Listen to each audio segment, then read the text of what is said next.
Sen kimsin ya? Ben yeni katıldım, merhaba. Hoş geldin Hoş aramıza. bulduk. Sağ olun, sağ olun. Hadi bakalım o zaman. Selam herkese. Selamlar, Selamlar. Ben Dilay. ben İlkim. Ben Çağın. Yeni yılın İlk videosuna Hepiniz hoş geldiniz.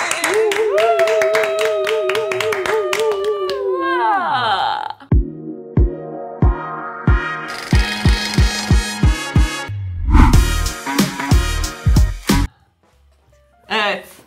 evet Vay be, yeni bir yıla girdik ha. girdik. 2025'te geldi. Geldi. Yeni yıl özel programı yapmadık. Bu yeni yıl özel program olsun. Olsun. Tamam. Evet. Biraz geç oldu ama. Evet, biraz hazırlandık çünkü bu videoya, o yüzden. Evet, evet. Evet, hazırlığımızı yaptık yani. O yüzden biraz vakit aldı. Bir de soruları toparladık falan. Herkese sevdikleriyle beraber mutlu, huzurlu, bol kahkahalı, bizli, Konserli. BTS konserli ve bizli bir sene dileriz. Evet. Herkes için mükemmel bir sene olsun. Evet. Evet, kendinizi tanıtmak ister misiniz beyefendi? Siz kimsiniz acaba? Canan İlkim Nida. Yeni saçlarımla. Online. Çok güzel oldu. Resmen gençleştin. Bu kadar mı fark eder? Evet, öyle diyorlar. 10 yaş gençleştin diyorlar görenler. Evet. Yavaş yavaş Kore moduna doğru sokuluyorum. Bir miktar insan şok olacaktır bu saçlarına. Instagram'da bizi takip edenler gördü tabii. Gördü, evet. Evet. Onlar gördü. Evet. Orada şoklarını yazdı herkes zaten. Nasıl, ne falan diye. Aynen. Güzel. Yeni bir yıl, yeni bir saç. Yeni bir saç. Yenilikler. Tabii, Evet. her zaman. Yenilik iyidir her zaman. Değişim İyidir, evet. Evet. O zaman... O zaman Bu Bugün ne video yapıyoruz? ne? Evet, bu video ne videosu? Biliyorsunuz birkaç video önce söylemiştim. Bir soru cevap videosu yapacağız demiştim. Topluluk kısmına da bir bölüm açmıştık. Sorularınızı yazın demiştik. Bir sürü soru geldi. güzel sorular gelmiş. Güzel abi. sorular Evet. var, evet. Gerçekten güzel sorular var. Hem bizle ilgili sorular var, hem BTS ile ilgili sorular var. Bugün hepsini cevaplayacağız. Hepsini. Evet. Hazırsanız birinci sorudan Başlayalım. başlayalım. Evet. O zaman ilk sorunuzu soruyorum. Çağan abiyle İlkim abi kardeş mi yoksa arkadaş mı? Bu hala bir bazılarında soru işareti. Çoğu kişi biliyor. Benim video açılışlarında koyduğum o iki çocuğun olduğu fotoğraf İlkim'le Çağan'ın fotoğrafı. Evet, o çocuklar biziz. Jenerikteki çocuklar biziz. Evet. Evet. Jenerikteki çocuklar. İkiz kardeşiz, benzemesek de. Çift yumurta ikizi olduğumuz için benzemiyoruz. Evet. İkiz Evet, kardeşiz. kardeşler. Evet. İlkim abi, Çağan abi. İlkim abi, Çağan abi. Aynen. Soruları Evet. kimi sorduğu yazmıyor değil mi? Yok. O kendini biliyor. Evet, soranlar biliyor. Çünkü bazı soruları birkaç kişi sordu. Ben onu tek soru olarak aldım. O yüzden isimleri tek anladım. tek belirtmedim. Tamam. Evet. İkinci sorumuz, İlkim abiyle ne zamandır evlisiniz ve nasıl tanıştınız? Kaç çocuğunuz var? Pente içine de şaka şaka yazmış. Evet. İki tane çocuğumuz var öncelikle. Elinizden öperler. Birinin adı Pıtır, diğerinin adı Sushi. Evet. Kedimiz ve Bir köpeğimiz. kedi, bir köpek. Aynen. Ne zamandır evliyiz? Biz 2019'da evlendik. Yani 5 seneyi geçmiş bulunuyoruz. Oo, Vay be. 5 sene Evet. geçti. Evet, 6. yıla girdik. 6. yıla girdik. Evet, gerçekten. Vay be. Evet, ondan önce de bir 2 senesi var. 2017 tanışma. Tanışmamız. Evet, 2017'de tanıştık. Nasıl tanıştınız diye bir soru var. Sen mi anlatıyorsun, ben mi anlatayım? Olay benim olayım, ben anlatayım. Sen yoksun hikayede zaten, başında. Tamam. Başlıyorum ben. Ben lise 3'tüm galiba. Aynen. Bizim okulda bir müzikle etkinlik oldu. İlkimler o zaman üniversitedeler ve bir müzik grupları var. Ve bizim okula çalmaya geldiler. Konser verdiler bizim okulda. Biz tabii o zamanlar tanışmıyorduk. Ben bir izleyici olarak kendisini gördüm, beğendim. O zamanlar Instagram yok tabii. Facebook'tan stokladım biraz. Kimdir bu arkadaş falan diye. İsmini, cismini, kardeşini, ikizini, her şeyini bulmuştum o zaman. Ama hiç konuşma fırsatımız olmadı. Ben yazmadım. Sonra da tanışmadık. Bir daha hiç denk gelmedik. Tam olarak 10 yıl sonra... 10 yıl sonra... Gerçek bir army ya. Evet, gerçekten. 10 yıl sonra... Bu arada hepimiz Mersinliyiz. Mersin'de bir... etkinlik oldu. Festival oldu. Festival oldu. Orada ben İlkim'i gördüm. ailesiyle, yanlarında köpekleriyle, Çağan da vardı. Sonra dedim ki ben bu çocuğu tanıyorum. Instagram'dan stalkladım, ekledim. O beni ekledi. Sonra biz karşılıklı fotoğraf beğenmeye falan başladık. Sonra ben bir story atmıştım. İlkim bana alevler falan attı. Hayır, alev Şaka değil. şaka, alev değil, alev değil. Şu oynayan adam var ya, onu atmıştı. Dans eden adam Dans eden adam. emojisini göndermiş. Aynen. Sonra biz konuşmaya başladık. Çünkü şeydi zaten, sen dans yaptığın zamanlardan bir story atmıştın. Sen dans ediyordun, ben de dans eden adam göndermiştim ona. Evet. Ben o zamanlar dans eğitmenliği yapıyordum. Latin dans eğitmenliği yapıyordum. O zamanlar işte oradan video atıyordum. İlkim de oradan cevap yazdı. Biz buluştuk, görüştük. Sonra buradayız. O zamandan bu zamana. Evet. Evet. Güzel oldu. bir hikaye ama. Evet. Güzel bir hikaye, evet. Bence de ileride çocuklarımıza anlatacak hoş bir hikayemiz var. İlk o zamanlar rockstar'dı falan diye. Ben de fanı. Torunlara da anlatılır. Anlatılır. Bir zamanlar anlatılır. ben rockstar'dım Evet, falan diye. nesilden nesile aktarılır bu hikaye. Evet, sıradaki sorumuz. Üniversitede hangi bölümleri okudunuz? Bu arada kişisel sorularla başladık. Önce bizi daha iyi tanımanız adına. Sonra bir testle ilgili sorulara geçeceğiz. Evet. Üniversitede hangi bölümleri okudunuz? Sırayla alalım. Ben uluslararası ticaret ve lojistik alanında yüksek lisans yaptım. Evet. Ben inşaat teknikerliğini bitirdim. Sonra mühendisliğe geçtim ama mühendisliği bıraktım. Evet. Ben de muhasebe ve finans mezunuyum. Niye derseniz bilmiyorum. Hiç işimi yapmadım. Lojistik sektöründe çalışıyoruz hepimiz. Uluslararası kargo yapıyoruz şu anda. Uluslararası kargo ihtiyacı olan varsa arasın. Evet. Ticaret yapan herkes. Evet. Bu da diğer sorumuzdu zaten. YouTube videosu çekmek dışında şu an hangi işleri yapıyorsunuz? Mesleğiniz nedir? Evet, 4 numaralı soru. Evet, mesleğimiz buydu. Aynı zamanda ben bir organizasyon firmasında da çalışıyorum. Birkaç kere bahsetmişimdir. Biz Kore ile ilgili etkinlikler yapıyoruz. Korelilerle de fazlasıyla içli dışlıyız bu açıdan. Partiler düzenliyoruz, etkinlikler düzenliyoruz. Bekleriz efendim. İsmi White Entertainment ve White Organization diye de geçiyor. Instagram'da bulabilirsiniz sayfayı. O zaman kendi şirketimizin de ismini verelim. Logisayer. Logisayer. Evet, onu da Instagram'da bulabilirsiniz. Zaten profilimizde var. Profilimizde Instagram yazıyor. Evet, profillerimizde. benim profilimde ikisi de var. Oradan direkt bulabilirsiniz. İhtiyacınız olursa bize yazınız efendim. Evet, 5. soru. Türkiye'de hangi şehirde yaşıyorsunuz? Üçümüz de Mersinliyiz. Şu anda üçümüz de İstanbul'da yaşıyoruz. İstanbul. Evet, İstanbul Anadolu yakası. Üçümüz de bu taraftayız. Ben üniversiteyi İstanbul'da okudum. Sonra Mersin'e geri döndüm. Orada İlkim'le tanıştım, evlendim. İlkim beni tekrar İstanbul'a getirdi. 2020'de tekrar İstanbul'a 2020'de. taşındık. Çağında 21. 21'de mi? 2021'de geldim 21. galiba. 20 sonu gibi galiba. Yok başı ya, Başı, Şubat'ta öyle geldim mi? ben. Hı hı. Şu anda 2021'de İstanbul'a geldi. Şu an üçümüz de İstanbul'da yaşıyoruz. Yaşınız kaç? Oo, yaş sorulur mu ya? Boş verin ya, çok da şey değil. Kaç gösteriyoruz? Evet, kaç gösteriyoruz? Yorumlara yazın kaç gösterdiğimizi. Evet. Yaşımızı söylemeyecek miyiz? Tahmin mi alalım ilk? Hayır, söyleyeceğiz tabii ki ama siz yine de tahminlerinizi yazın. Biz söylemeden önce bir düşünün, yazın, sonra söyleyelim. Evet, tam şu an yazın. Evet, yazdınız mı? Biraz bekleyelim, ondan Tamam. sonra söyleyelim. Yazdıysanız söylüyorum. Evet, geliyor. Ben 24 yaşındayım. Ben de 18 o zaman. 34. 34 ve ikiz Evet. olduğu için o da 34 oluyor. İkizin de mi Dolayısıyla- aynı yaşta? Evet, ikizi de aynı yaşta. Vay be, doğum gününüz de mi aynı yoksa? İnanılmaz. Peki o hangi burç? İkisi Aslan Burcu, yükselenleri Yay. Onu da söyleyeyim. Benim doğum günüm geçeli 2-3 hafta oldu galiba. 14 Evet. Aralık'ta doğum günüm.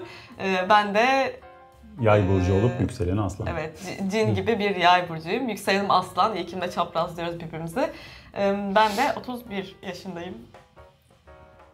Hiç göstermiyorsun ya, şey yapma. Ay çok teşekkür ederim ya. Teşekkürler, sağ ol. Bu arada her alkollü mekana gittiğimiz zaman kapıda kimlik soruyorlar hala. İlkim kıs kıs gülüyor ya. Evet, doğru. İşte asıl önemli soruya Herkesin geldik. beklediği o soru. Çağancığım, kız arkadaşın var mı efendim? Evet. Kız arkadaşım yok arkadaşlar. Çağan bekar. Bekarım. Gelin adaylarına duyurun. Bir kriterin var mı peki? İnsanlar şey yapsın. Hani bir Arkadaşlar düşünsünler. bu sorular çok özel sorular. Evet, Yani. Çağan'la evlenmek isteyen önce bana geliyor. Ben bir sınavdan geçiriyorum. Çünkü eltimi ben seçeceğim. Ona karar verdim. Savaşı. Öyle arkadaşlar. Dilay'dan Teşekkür info alabilirsiniz. Dilay'la irtibat kurarsanız o gerekli bilgilendirmeyi bana Sıkıntı yok, sağlayacak. hallederiz. CV'nizi gönderin. Evet. Evet. İlkim, müzik, band konusundaki ilginiz hakkında bize daha fazla bilgi verebilir misiniz lütfen? Biri de İngilizce olarak aynısını sormuş. I remember you mentioned the guys are musicians also. They sing, play instruments. Details, I was just curious demiş. Kısacası müzikle ilginizden bahsetmiştiniz. Müzisyenler diye de yazıyoruz. Müzikle ilginiz nedir? Çalıyor musunuz? Söylüyor musunuz? Biraz bahsedebilir misiniz arkadaşlar? Sanırım Çağan 10 yaşındayken 9-10 yaşındayken dedem ona bir tane gitar almıştı. Bizim müzik serüvenimiz öyle başladı aslında. İlk bizde Çağan öğrendi. Ondan sonra bana öğretti. Öğrendikten sonra. Aslında bu süreç biraz uzadı. Ben detay gireyim. Ben başladım. Lise zamanındayken biz grup işlerine başladık. Yani Tamam ben anlatacaktım zaten onu. Ha, pardon. Çok önemli değil. Çağan detay vermeyi sever. Buyurun siz devam edin. Yok, anlat sen. Öyle başladık. Sonra bana öğretti. Lisede de işte oradaki takıldığımız arkadaşlardan bir grup kurduk. Müzik grubu. Ağırlıklı olarak alternatif ve metal müzik yapıyorduk. Alternatif rock ve metal müzik yapıyorduk. Öyle başladık. Sonra işte konserler, üniversite boyunca devam etti. Üniversiteden sonra yine devam ettik bir süre. İşte yaklaşık Akustik performans da yaptık sonrasında. akustik performans yaptık. Yani şu an grubumuz yok. Sadece Çağan'la ikimiz devam ediyoruz. Yani bir yerde Keyfi devam çalıp ediyor. söylemiyoruz. Evet, kendi aramızda, arkadaş ortamında vesaire çalıp söylüyoruz. Yani uzun zamandır ilgileniyoruz müzikle. Hoşlandığımız tarzlarda işte alternatif rock ve metal rock. Evet. Aynen. Grup zamanlarında yani o dönemlerde söylemiyorduk, vokallik yapmıyorduk ikimiz ama solo gibi akustik performansa geçince ikimiz de söylemeye başlamıştık. Evet, İkisinin de sesi çok güzel. O dönemde söylüyorduk. Gruptayken ben bas gitar çalıyordum. Çağan da elektro gitar çalıyordu. Bu arada ben de müzikle ilgimden bir ufak bahsedeyim isterseniz. Evet. Şu yanda ucunu gördüğünüz şey benim piyanom aslında. Ben 2002 senesinde ilkokuldayken ailem bana piyano almıştı. O zamanlar okulda çalıyordum. İstiklal Marşı'nı çalan o kız bendim. Girişte, cuma akşamları çıkışta İstiklal Marşı'nı çalan o kız bendim. Uzun bir süre çaldım. Lisede de çaldım, ortaokulda da çaldım. Lisede tabii artık sınav telaşından böyle çok yoğunlaşınca falan bıraktım. Sonrasında keyfi olarak kendim çalmaya devam ettim ama uzun zamandır çok nadiren çaldığımı söyleyebilirim. Evet. Evet. Sıradaki sorumuz Çağan'a geliyor. Çağan, oyunculuk yapıyor musun yoksa yanlış mı anladım diye sormuş birisi. Yani yapıyorum kısmen. 10 sene öncesinde başlamıştı benim bu serüvenim üniversitedeyken. O zaman temel oyunculuk eğitimi aldım. Sonra ara verdim. Şimdi de İstanbul'da şu anda kamera önü oyunculuk eğitimi alıyorum. Bir yandan da reklam projeleri veya diğer projelerden denk gelirse değerlendirmeye çalışıyorum. Yapıyorum gibi. Evet. Daha çok egzersiz ve pratik yapıyorum. Evet. İnşallah büyük bir oyuncu olarak göreceğiz Çağan'ı Umarım. İnşallah. yakında. Bir dizide veya filmde görürüz. Evet. 2025 yazında hedefim bir tane güzel yaz dizisinde bir rol almak. Hadi bakalım. Yakışır kardeşime. Evet, sıradaki sorumuz ilginç bir soru. Böyle bir soru beklemiyordum. Kendisi de sorarken zaten parantez içerisinde cevap vereceğinizi düşünmüyorum ama yine de gerçekten çok sormak istedim diye sormuş. Niye? LGBT'ye karşı bir ilginiz ya da desteğiniz var mı? Yani ilgimiz yok. Destek noktasında ben objektif değerlendirecek olsam kendimi destek de değilim, köstek de değilim. Yani herkesin yaşamına, tercihlerine saygı duyuyorum sadece. Ama ekstra bir çabam yok bu konuyla ilgili. Aktivistlik yapmıyorum diyorsun. Aktivistlik yapmıyorum Evet, tabii ya ki hiçbirimiz yani. öyle bir aktivistlik Aynen. seviyesinde değiliz tabii ki ama bu insanlara her türlü desteğimiz tabii ki var yani. Saygımız sonsuz yani. Aynen öyle. Yani biz LGBT veya değil işte o şekilde insanları ayırmıyoruz. Bizim için insan insandır. Aynen. destek verilmesi gereken bir konu olarak görmüyorum ben. Bu tamamen normal bir şey olması gerekiyor aslında. Ben öyle görüyorum. İşte öyle olması gerekiyor ama öyle değil ya. Yani onların haklarını savunmak şu an Tabii biraz karşımda işte... bir şey olursa ya bir şey görürsem tabii ki şey yaparım. Evet, ben de her türlü. Ya sana ne derim yani. Aynen. Mesela bir ortamda biri bununla ilgili agresif bir şey söylerse mutlaka cevabını da veririm yani. Asla Aynen. böyle şeyleri alttan alamayız. Hatta biz drag queen şovlarına falan da gidiyoruz. Gayet de keyif alıyoruz. Bizi Instagram'dan takip edenler görüyordur videolarımızı falan.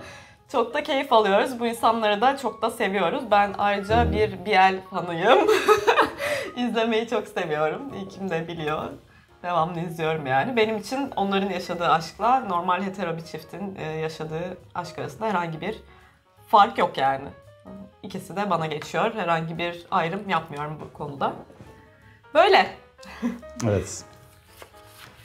Evet. Geldik BTS ile ilgili sorulara. Evet. Geldik zurnanın zırt dediği yere.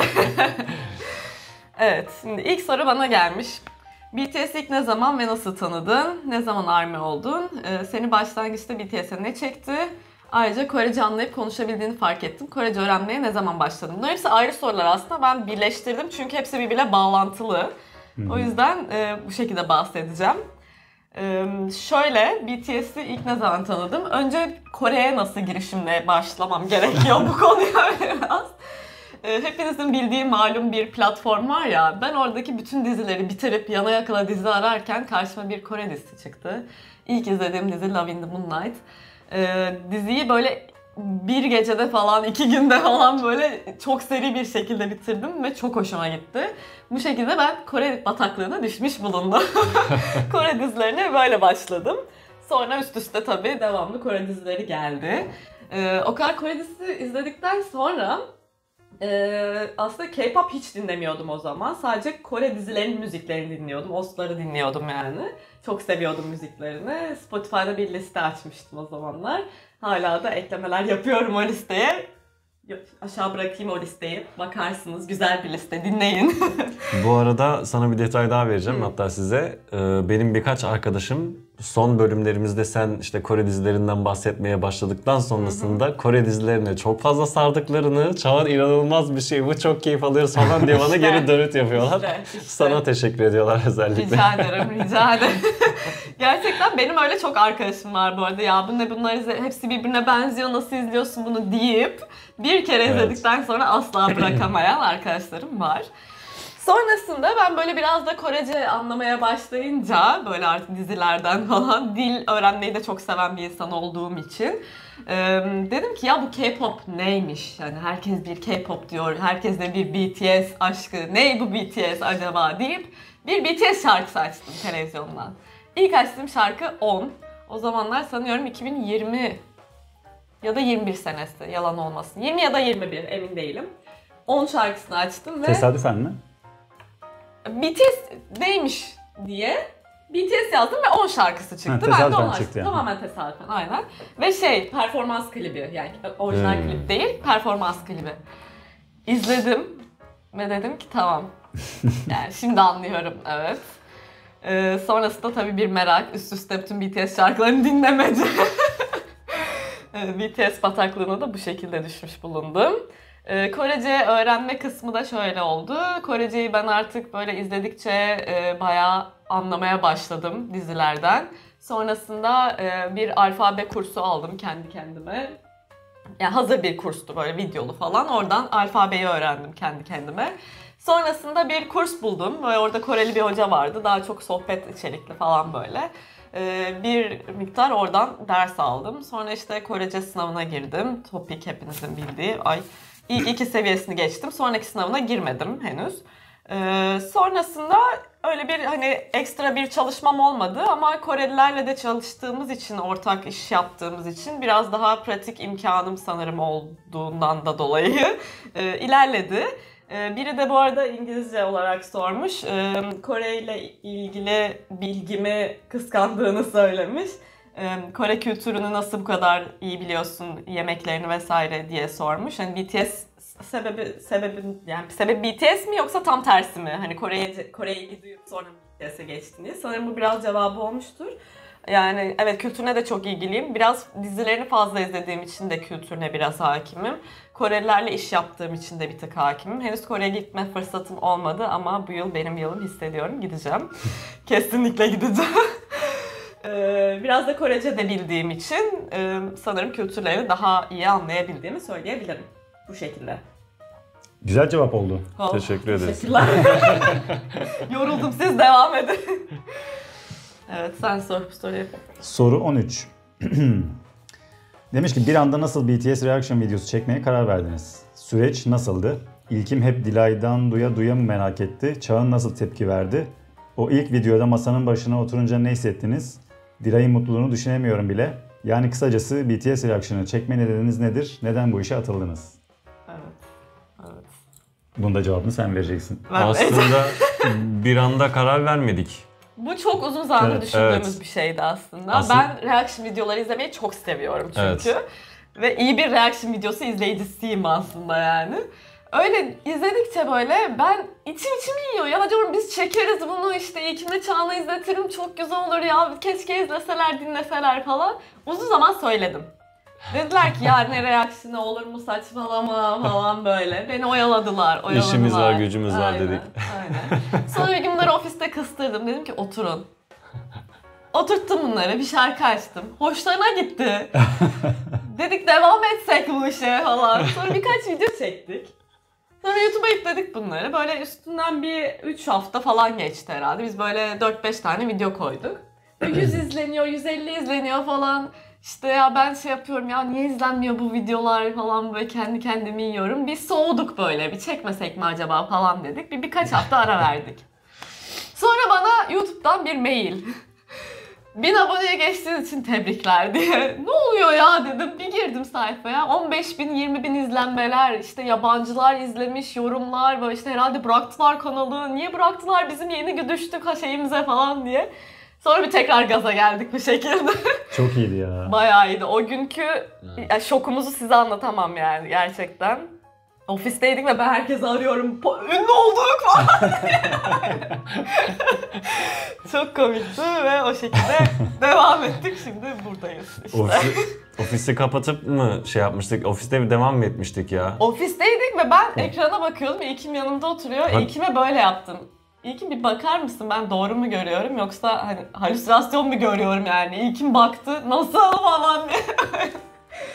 Sonra o gün çekim yapmıştık yine herhalde değil mi? Aynı gün müydü? Aynı gündü galiba. Aynı gün galiba Akşam tekrar çekim yaptık, evet. mesai bitiminde kapattık dükkanı. Hemen Perdeyi çekip, çektik aynen. falan. Evet, tam olarak öyle oldu. Evet, sıradaki sorumuz. Herkesin beklediği o Bu soru. sefer de Çağan okusun. Sen yoruldun, cevap veriyorsun, soru okuyorsun. Tamam, hadi bakalım. Geçenlerde bir yorum gördüm kanalınızda. Jimin'i sevmiyorlar, dışlıyorlar falan filan. Ben tabii ki biliyorum her bir üyeyi ne kadar çok sevdiğinizi ama sormak istiyorum. Kendinize en yakın bulduğunuz, en benzettiğiniz üye kim? Bias'ınız kim? Evet. Bias'ımız kim? Da da da da. Öncelikle Jimin'i sevmiyoruz, dışlıyoruz gibi bir durum yok. Ben bu yoruma Böyle çok güldüm. Hatta Evet. İlkim'le bakışarak güldük yani, öyle söyleyeyim. Benim Nedenini aslında çoğu kişi biliyor. Nedenini çoğu Evet. kişi biliyor. Siz de birazdan anlayacaksınız nedenini. benim bununla ilgili bir tespitim var. Aramıza katılan, abone olan bazı arkadaşlar bizim önceki videolarımızı izlemiyor. İşte o yüzden mesela İlkim, Çağan ne alaka, işte hepiniz kardeş misiniz gibi sorular Evet, olabiliyor. evet, evet. Takip etmiyorlar. Sadece bir video izleyip bir sürü soru işaretiyle Aynen. dönüyorlar. Muhtemelen introyu ve bizim o giriş kısımlarımızı falan da geçip sadece Aynen. reaction kısmına geldiği için böyle sorular doğabiliyor. Evet. O zaman Arkadaşlar size biaslarımızı- şöyle bir şey söyleyeyim. Biz bu reaction işine başlamadan önce ben Jimin'i kıskanıyordum. Evet. Çünkü her yerde Jimin vardı. Yani Jimin İlkim'in kuması, öyle söyle. Öyleydi. Buradan anlayacağınız üzere benim biasım Jimin. O yüzden bu soru beni hakikaten güldürmüştü. Çünkü ya ben şey yapmaya çalışıyorum. Bu arada Jimin biasım ama çoğu kişi bunu bilmiyordur bile. Hani birkaç kişi belki tahmin etmiştir. Üyelerimiz özellikle biliyordur. Çünkü üyelere özel videoda göstermiştim. Jimin'in Suchita'ya katıldığı bölümde. Bende bir Jimin albümü var çünkü. Onu göstermiştim ve bendeki tek solo albüm o albüm yani. O yüzden üyelerimiz zaten biliyordu muhtemelen, o videoyu izleyen üyelerimiz. Ama siz bilmiyor olabilirsiniz çünkü ben hepsini çok seviyorum ve burada da bir tarafsız video çekmeye çalışıyoruz. Yani bir bias videosu değil. Hep bütün üyeleri içine alarak bir video çekmeye çalışıyoruz. O yüzden hiçbir zaman Jimin'i öne çıkarayım, Jimin ön planda olsun gibi bir uğraşım olmadı. Hatta tam tersi adil olayım diye uğraşmaya çalışıyorum. O yüzden çoğu kişi bilmiyordu muhtemelen ve çoğu kişinin de anlamadığını düşünüyorum. Sizin biasınızı diyorum efendim. Ben mi söyleyeyim, sen mi söylemek istersin? Fark etmez, sen söyle. Benimki J-Hope. Evet. Aslında birkaç yerde de buna gönderme yaptım. Evet. İyi bir izleyiciyseniz bunu... Yakalamışsınız onu. Evet, birkaç yani çoğu kişi tahmin ediyordur diye düşünüyorum. J-Hope bir de Arem. Arem'i de katayım. Tamam. Bias Wrecker'ın oluyor. Böyle biasını yerinden oynatmaya her an hazır olan kişi gibi. Anladın mı? Ha. Evet, Bias Wrecker deniyor ona. Bias? Bias Wrecker. Wrecker. Ha. Anladım. Evet. Benim Bias Wrecker'ım aslında devamlı değişiyor. Genel olarak V. Ara ara Jungkook oluyor, ara ara Suga oluyor. Değişiyor ara ara ama genel olarak V olduğunu söyleyebilirim sanırım. Evet efendim. Benim de genel olarak Suga ama hepsinde çok... Bias'ın mı Suga? Evet, biasım Suga. Bu beni şaşırttı. Hiç beklemiyordum. Niye? Bu beni şaşırttı. Ne bekliyordunuz? Çünkü sen bir Jungkook dinleyicisisin yani. Tamam canım, ayrı konu. Bak işte oraya geleceğim. Mesela Suga'nın karakterinde sevdiğim bazı özellikleri var. İşte Jungkook'ta var, Arem'de var. Ya hepsinde var. Ama totale vurduğun zaman Suga'da böyle şeyim. Yakın hissediyorsun yani. Yakın hissediyorum ya. Biraz daha sanki benim içimden daha çok bir parça varmış gibi Suga'da. Anladım. Evet. Ya bu şey değil zaten hani her şeyde en iyisi bu o yüzden bunu seviyorum Evet, değil tabii, aslında. tabii. Bir tık Aynen. böyle senin daha çok ilgini çeken. Belki sesini daha çok beğendin, belki kişiliğini daha çok beğendin. Yani ben mesela ilk izlediğimden beri BTS'i hep böyle Jimin benim çok ilgimi çekmişti. Yani hep Jimin'i bir merak ettim. O da öyle değil. Tamam. Üzgünüm. Yani bir de benim Şaşırdım. böyle modern dans geçmişim de var biraz. O yüzden o dansı, işte hareketleri falan beni hep daha çok çekti sanırım. O yüzden Jimin. Evet. Jimin'in şey havası var böyle bir çocuk ışık kaynağı gibi ya. Değil mi? Sürekli böyle Yürüyen tebessüm ışık. ediyor ya. Evet, Hı. doğru. Aynen katılıyorum. Evet. Piyaslarımızı da öğrendiğimize göre devam ediyorum.